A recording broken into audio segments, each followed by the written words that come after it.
Penerbangan KZ-8501 tidak pernah berakhir di Singapura. Pesawat buatan Prancis tahun 2008 itu berakhir di Selat Karimata yang berkedalaman antara 25 hingga 30 meter. Bagaimana upaya keluarga dan tim SAR gabungan menemukan 163 penumpang dan awak?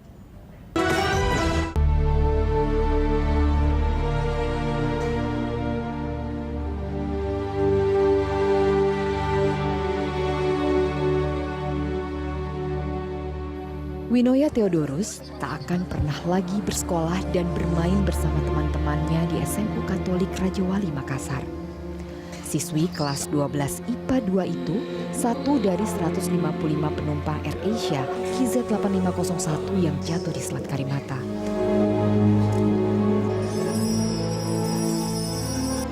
Bersama kedua orang tuanya, Winoya dan sang kakak Rinaldi Theodorus yang dulu juga bersekolah di SMA Raja Wali berencana berlibur ke Singapura.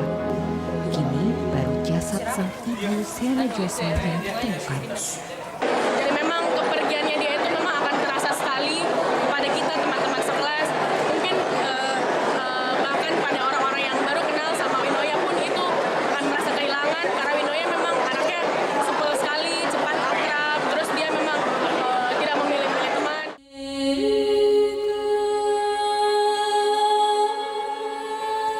SD Hadijah Wonokromo Surabaya juga kehilangan salah satu siswinya.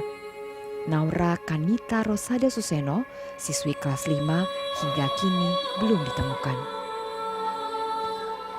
12 hari setelah jatuhnya KZ-8501, tim Disaster Victim Identification DVI makin sulit mengidentifikasi jenazah penumpang. Tim Disaster Victim Identification dalam penanganan jenazah penumpang AirAsia KZ-8501 ini bermarkas di Rumah Sakit Bayangkara. Mereka bekerja siang hingga malam dalam proses identifikasi jenazah. Dan seperti apa cara kerja mereka dan alat-alat apa saja yang mereka gunakan, kami akan menunjukkannya kepada Anda. Ini yang pertama adalah alat untuk sanitasi di mana seluruh personil diwajibkan untuk memakai alat ini untuk menghindari adanya kontaminasi. Ini alat ini setelah segera selesai digunakan, ini akan langsung dibuang. Dan selanjutnya, salah satu proses metode dari identifikasi jenazah ini adalah patologi forensik. Dan salah satu cara juga yang mampu dan ampuh untuk mengidentifikasi jenazah adalah melalui struktur gigi. Benar ya Dr. Fauzi ya, dengan struktur gigi ini sangat mudah untuk mengidentifikasi jenazah tersebut. Seperti apa Prof? Karena gigi itu kan tiap orang, tiap individu itu sangat berbeda, sangat bervariasi ya. Bahkan ada penelitian menyatakan bahwa antara orang satu dengan yang lainnya itu kalau dinyatakan sama adalah 1 banding 2 miliar. Jadi ketika korbannya di bawah 2 miliar bisa dikatakan bahwa tidak ada yang sama gitu. Kita gunakan di kamar jenazah, ini adalah portable X-ray ya, di mana alat ronsen ini kita bisa bawa kemana-mana karena mudah kita dan ringan. Ini kita gunakan untuk mengambil ronsen gigi jenazah yang kita temukan, kemudian connect dengan sensor film. Jadi ini yang biasa kalau kita gunakan, ini pengganti film yang dicuci, ya, film ronsen yang dicuci. Jadi kita tidak perlu mencuci lagi, karena setelah kita menggunakan alat ini langsung connect ke software, di mana nanti muncul gambar ronsen di komputer. Dan ini sangat membantu karena lebih besar. Dengan sebesar layar komputer ini kita lebih jelas melihat detail apa yang ada dalam gigi itu, misalnya bentuk kamar pulpanya, terus apakah ada perawatan saluran akar, apakah ada tambalan dan lain sebagainya. Hingga 8 Januari Kamis petang, dari 41 penumpang yang dievakuasi, ada 25 yang teridentifikasi.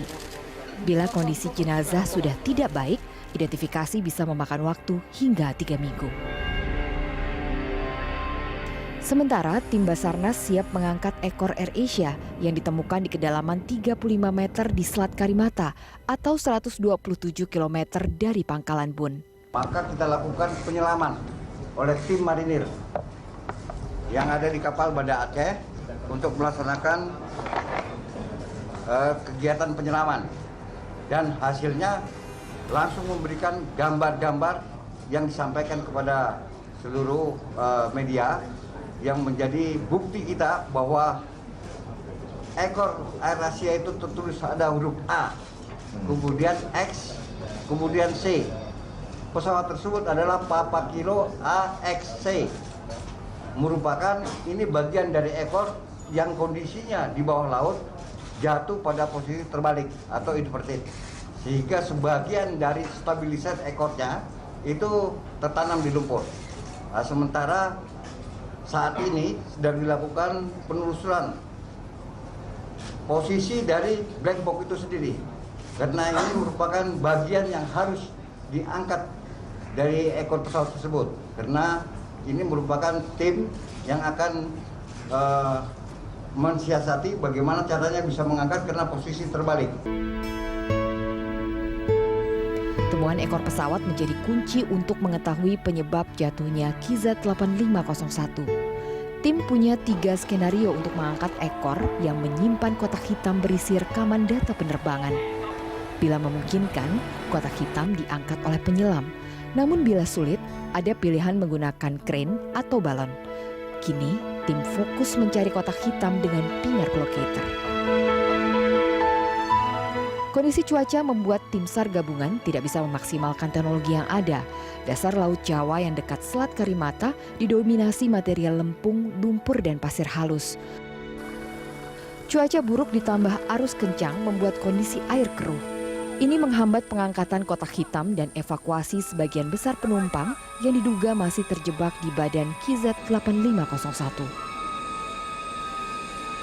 Pesawat Berif BE-200 milik Rusia ini misalnya, sejak mendarat di Pangkalan Bun, Kalimantan Tengah 4 Januari lalu, hanya mondar-mandir Lanut Iskandar, Halim Perdana Kusuma Jakarta untuk membawa personil dan logistik.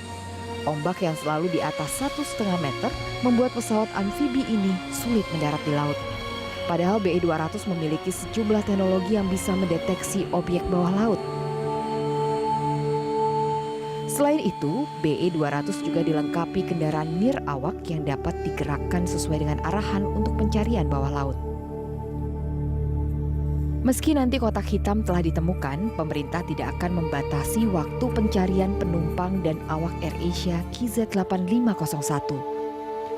Masih ada 121 orang yang dinanti keluarga terkasih untuk penghormatan terakhir. Jadi harapan Bapak Presiden bahwa sebanyak mungkin kalau bisa semua jenazah korban itu bisa dievakuasi dan dikembalikan ke keluarganya itu. Jadi jangan dikembangkan, ada yang tanya jika sampai berapa hari segala macam. Ya ini kan baru hari ke-11 ya, gitu. Cukup? Jadi kita usahakan semaksimal mungkin selesai. No